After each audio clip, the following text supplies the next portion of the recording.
Tout de suite, on passe en revue l'actualité des marchés, on s'interroge sur le CAC 40. On va faire un petit bilan en perspective aussi de cette année, puisque voilà, à partir de vendredi, on peut dire que tout le monde sera en vacances, pas de séance lundi, pas de séance mardi. Et puis on va parler aussi du marché américain, du marché parisien, de l'euro-dollar, tout cela avec Andrea Tueni qui est en direct avec nous. Bonjour Andrea. Bonjour. Toujours un plaisir de vous avoir en plateau, sales trader chez Saxo Bank. Quelle année quand même sur les marchés, même si c'est un petit peu plus hésitant du côté de la Bourse de Paris, là, les records ne se démentent pas à Wall Street. Une année comme rarement on en a eu quand même.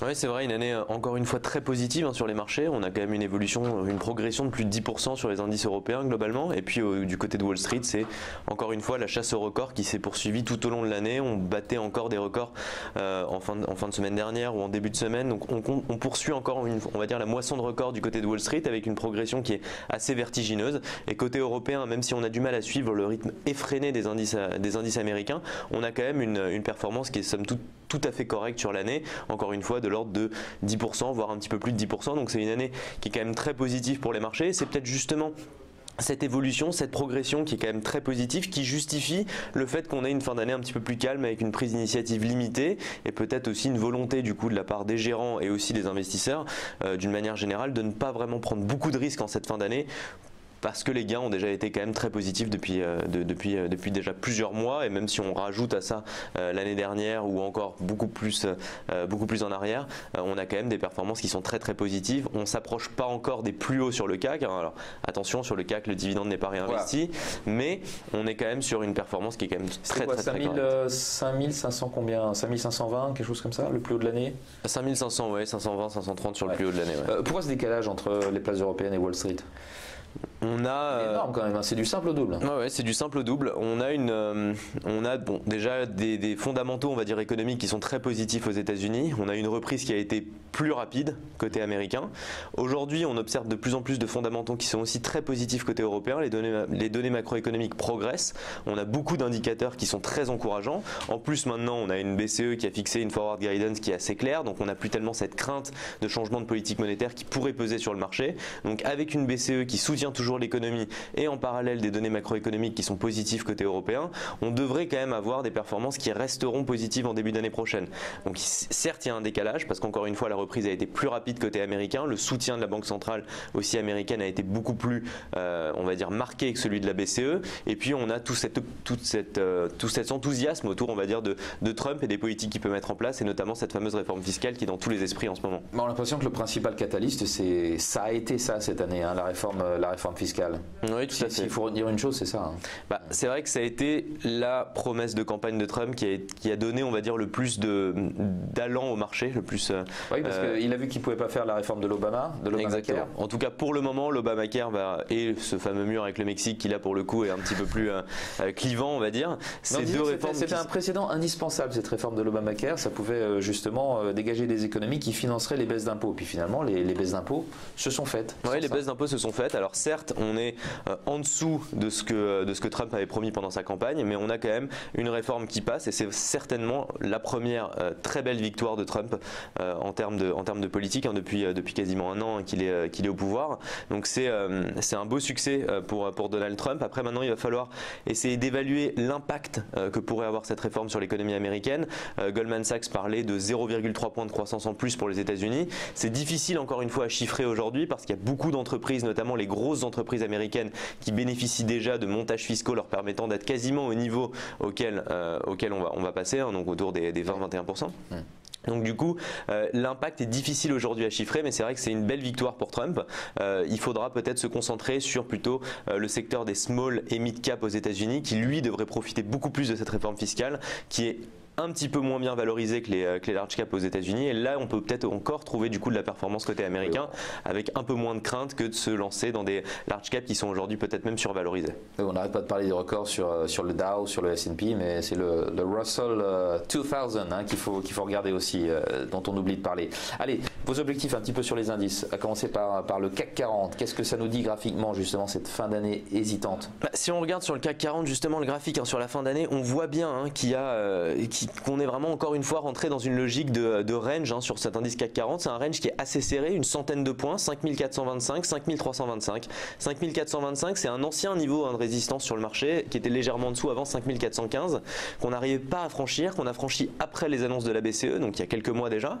Et aujourd'hui, c'est encore ce niveau-là qui sert vraiment de plafond hein, sur le marché. C'est une résistance assez forte et c'est cette résistance qui va peut-être nous empêcher de finir l'année autour des 5500 points. Alors, il faut se méfier parce qu'on sait très bien, les volumes vont commencer à se réduire, ils sont déjà beaucoup plus faibles depuis lundi, ça va se poursuivre et donc dans des volumes plus faibles, il peut y avoir des mouvements qui sont un petit peu moins rationnels mais qui peuvent permettre justement au marché de sortir justement de ce niveau des 5425 et pourquoi pas de finir l'année autour des 5500 points qui est un objectif, on va dire, espéré. D'accord. On va peut-être finir par y retourner. Attention quand même toutefois, il y a quand même cette réforme fiscale qui a beaucoup alimenté les marchés.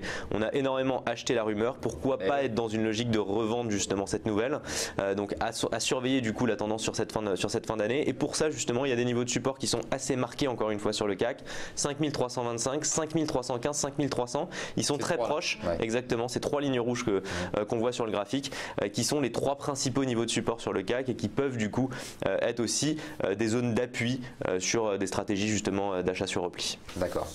Wall Street à présent, le S&P 500. Ah, sur le S&P 500, on bat tous les records, on le voit sur le graphique, c'est quasiment linéaire, c'est une performance qui est vertigineuse hein, depuis le début de l'année et même encore plus loin. C'est sur plus d'un an, oui, plus d'un an. Ouais, plus d'un an, on a un petit bout de 2016, ouais. On a un petit bout de 2016 sur le graphique, c'est un graphique en quotidien et là le défi maintenant c'est d'essayer de se projeter, de faire des projections pour essayer d'anticiper les prochains niveaux hein, sur le S&P parce qu'encore une fois, on n'a pas de données historiques qui nous permettent de fixer des niveaux. Il n'y a pas de niveau de résistance, on est encore une fois sur des records. Donc là, si on trace des courbes de projection, on pourrait aller au-dessus des 2700 points. Pourquoi pas viser 2705 et 2728 points. C'est deux objectifs qui sont assez réalistes sur le S&P.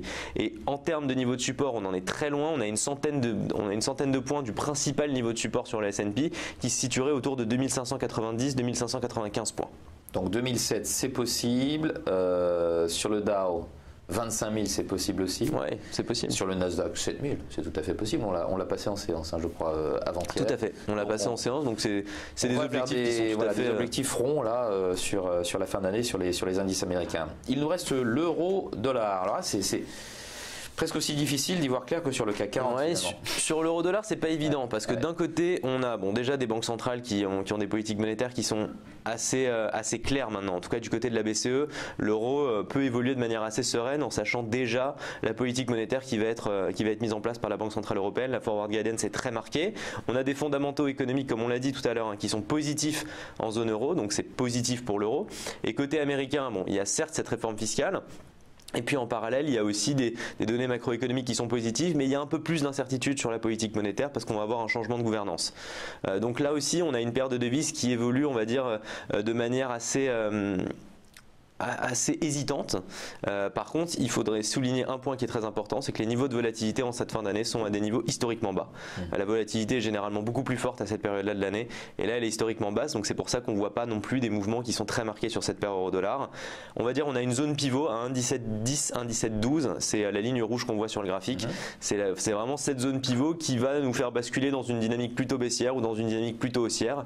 On est actuellement au-dessus, donc l'objectif dont tout le monde parle en ce moment, c'est revenir autour des 1,1880, on n'était pas très loin, et au-dessus de cette zone d'1,1880, l'objectif d'un retour à 1,20 est tout à fait crédible. Donc 1,1710, c'est une zone pivot qui nous fait basculer dans un sens ou dans l'autre. Et puis au-delà, on a une résistance à 1,1880 qui est importante et qui, on va dire, bloque l'évolution possible de la paire pour un retour vers les 1,20. Enfin, les 1,20, ce serait un frein hein, pour les marchés européens, la Bourse de Paris. Allez, un petit mot de prospective 2018. Comment vous voyez cette année 2018 je sais pas, chez Saxo Bank, vous faites des prévisions? Oui, sur l'année 2018, en tout cas sur le début d'année, on est plutôt optimiste. Ouais. C'est-à-dire qu'on devrait continuer sur les mêmes bases que sur 2017. Sur le mois de janvier. Pas seulement sur le mois de janvier, ça pourrait concerner tout le premier trimestre. On a bien sûr cette réforme fiscale qui est mise en place, on a des données macroéconomiques qui sont positives, l'emploi aux États-Unis est positif, les banques centrales ont déjà fixé leur politique monétaire, donc là-dessus on a un suspense qui va être très limité, à part aux États-Unis avec la prise de pouvoir de Powell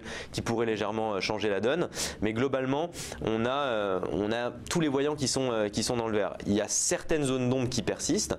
Alors déjà la valorisation des marchés américains américains et leur évolution depuis plusieurs mois maintenant, qui peut commencer à devenir, on va dire, un petit peu dangereuse et qui peut entraîner du coup une correction qui serait encore une fois saine sur les marchés américains et qui entraînerait du coup dans son sillage les marchés européens. Et on a également une zone d'ombre. Alors on a l'aplatissement de la courbe de taux aux États-Unis qui est une zone d'ombre également qu'il faudra surveiller. On a la situation économique de la Chine qui est également un sujet à surveiller. L'endettement de la Chine. Exactement. Donc il y a plusieurs sujets qui peuvent aujourd'hui menacer les marchés. Donc on les a dit, un aplatissement de la courbe de taux aux États-Unis, la valorisation des valeurs américaines et des indices américains, et puis aussi la situation économique de la Chine qui peut être un frein. Donc ce sera, on va dire, les trois éléments risqués qu'il faudra surveiller.